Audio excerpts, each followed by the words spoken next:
ஓட்டுக்காக நடிக்கும் கட்சியாக திமுக இருப்பதாகவும் நாட்டையும் நாட்டு மக்களையும் நேசிக்கும் கட்சியாக அதிமுக இருப்பதாகவும் சிவகாசி சட்டமன்ற தொகுதி அதிமுக வேட்பாளரும் முன்னாள் அமைச்சருமான KT ராஜேந்திர பாலாஜி தெரிவித்துள்ளார். விருதுநகர் மாவட்டம் சிவகாசி சட்டமன்ற தொகுதியின் அதிமுக வேட்பாளராக முன்னாள் அமைச்சர் KT ராஜேந்திர பாலாஜி போட்டியிடுகிறார். இவர் திருத்தங்கல் பகுதியில் உள்ள முத்துமாரி நகர், பாண்டியன் நகர், கண்ணகி காலனி, MGR நகர், இந்திரா நகர் உள்ளிட்ட 20க்கும் மேற்பட்ட பகுதிகளில் வாக்கு சேகரிப்பில் ஈடுபட்டார். அவருக்கு அப்பகுதி மக்கள் மாலை அணிவித்து உற்சாக வரவேற்பு அளித்தனர். பின்னர் மக்களிடையே பேசிய KT ராஜேந்திர பாலாஜி தமிழ்நாட்டை கடனாளியாக்கியதுதான் திமுக அரசின் சாதனை என குற்றம் சாட்டினார். திமுக ஆட்சியில் சொத்து வரி, வீட்டு வரி, மின் கட்டணம் எல்லாம் அதிகரித்துள்ளது என்றும் இது மட்டுமில்லாமல் திமுக ஆட்சியில் தலை விரித்தாடும் லஞ்சம் உள்ளிட்டவற்றை மாற்ற அதிமுக ஆட்சி அமைய வேண்டும் என்றும் KT ராஜேந்திர பாலாஜி கேட்டுக்கொண்டார்.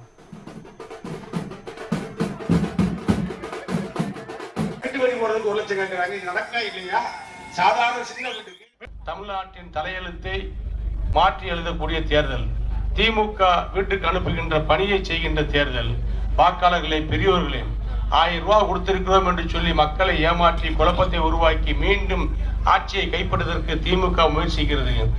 ஆட்சிக்கு வந்த திமுக 1000 ரூபாய் குடும்ப தலைவிகளுக்கு வழங்குவேன்னு சொல்லி ஆட்சிக்கு வந்த திமுக குடும்ப தலைவிகளுக்கு 3 ஆண்டுகள் கிட்டத்தட்ட 30 மாதங்கள் பணம் கொடுக்காமல் இழுத்தடித்து அதிமுக பொதுச் செயலாளர் எடப்பாடியார் போராட்டம் பண்ணியதற்கு பின்பு சட்டமன்றத்தில் கேள்வி கணைகளை தொடுத்ததற்கு பின்பு அதற்கு பின்பு 1000 ரூபாய் பணத்தை கொடுத்தார்.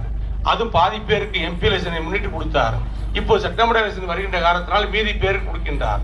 அவர் ஏமாற்றுகின்றார். மத்திய அரசோடு பகைத்துக் கொண்டு தமிழ்நாட்டுக்கு எந்த நல்ல திட்டங்களையும் கொண்டு வராமல் அதை தடுத்து பாலாக்கி பந்தக்கடாக்கி இன்னைக்கு தமிழகத்தினுடைய இந்த அளவுக்கு பின்னடைவுக்கு காரணம் 5.5 லட்சம் கோடி கடனை வாங்கி தமிழ்நாட்டை கடனாளியாக்கியதுதான் திமுக ஆட்சி செய்த சாதனை. ஆகவே வாக்காளர்கள் பெரியோர்கள் சிந்தித்து பார்க்க வேண்டும். எடப்பாடியார் இன்றைக்கு அறிவித்திருக்கின்றார், நான் வெற்றி பெற்று முதலமைச்சராக பொறுப்பேற்ற உடனே இங்கே எல்லா குடும்ப தலைவர்களுக்கும் 10,000 ரூபாய் அவங்களுடைய வங்கி கணக்கிலே வரவு வைக்கப்படும். அது மட்டுமல்ல, அடுத்த மாதத்திலிருந்து ஒவ்வொரு குடும்ப தலைவிக்கும் 2,000 ரூபாய் ஊக்கத்தொகையாக வழங்கப்படும்.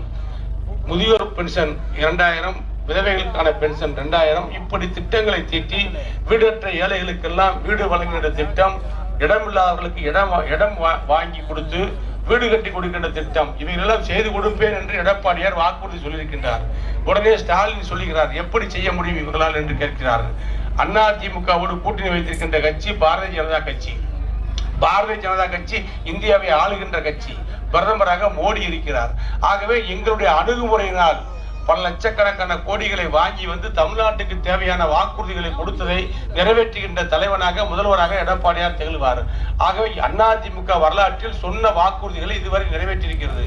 தாலிக்கு தங்கம் கொடுப்போம் என்று சொன்னோம், திருமணத்திற்கு உதவித்தொகை கொடுப்போம் என்று சொன்னோம். அன்றைக்கு இருந்த எதிர்கட்சி தலைவர் கருணாநிதி அவர்கள், கலைஞர் அவர்கள் என்ன சொன்னார்?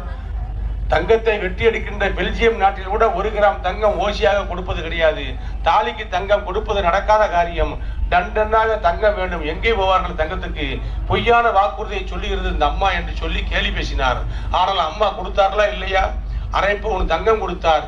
10 படித்திருந்தால் 25,000 ரூபாய், கல்லூரி முடித்திருந்தால் அல்லது பட்டய படிப்பு முடித்திருந்தால் 50,000 ரூபாய் கொடுத்தாங்களா இல்லையா? எடப்பாடியார் வந்த உடனே 1 பவுன் தங்கம் கொடுத்தார். 1 பவுன் தாலிக்கு 1 பவுன் தங்கத்தை கொடுத்து 50,000 ரூபாய் பணத்தை கொடுத்த தலைவன் முதல்வர் எடப்பாடியார். ஆக சொன்னதை செய்ய முடியாதுன்னு சொன்ன, கலைஞரால் செய்ய முடியாதுன்னு சொன்ன திட்டத்தை கூட நிறைவேற்றிய கட்சி அதிமுக. அது மட்டுமல்ல, மிக்சி, கிரைண்டர், ஃபேன் கொடுத்தோம், தருவோம்னு சொன்னோம், தந்தோம். லேப்டாப், மடிக்கணினி, படிக்கின்ற மாணவர்களுக்கு மடிக்கணினி தருவோம்னு சொன்னோம், தந்தோம். 500 ரூபாய் புதிய பென்ஷனை 1000 ரூபாய் கொடுப்போம் சொன்னோம், கொடுத்தோம். இப்படி சொன்ன வாக்குறுதி எல்லாம் நிறைவேற்றிய கட்சி அதிமுக. நிறைவேற்றிய தலைவர்கள் புரட்சி தலைவி அம்மா, புரட்சி தமிழர் எடப்பாடியார். ஆகவே சொன்னதை செய்யக்கூடிய இயக்கம் தான் அதிமுக.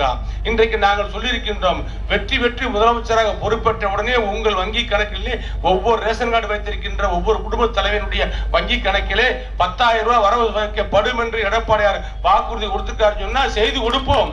ஆளுகின்ற இடத்தில் அதிமுகவை கொண்டு வாருங்கள், எடப்பாடியை முதலமைச்சராக்குங்கள். நீங்கள் கேட்டது நினைப்பது அத்தனை நடக்கும் என்று சொல்லி எனக்கு வாக்களியுங்கள். நெற்றலைக்கு வாக்களித்து என்னை வெற்றி பெற செய்யும்படி உங்களை இருகரம் கேட்டுக்கொண்டு நன்றியோடு விடைபெறுகிறேன்.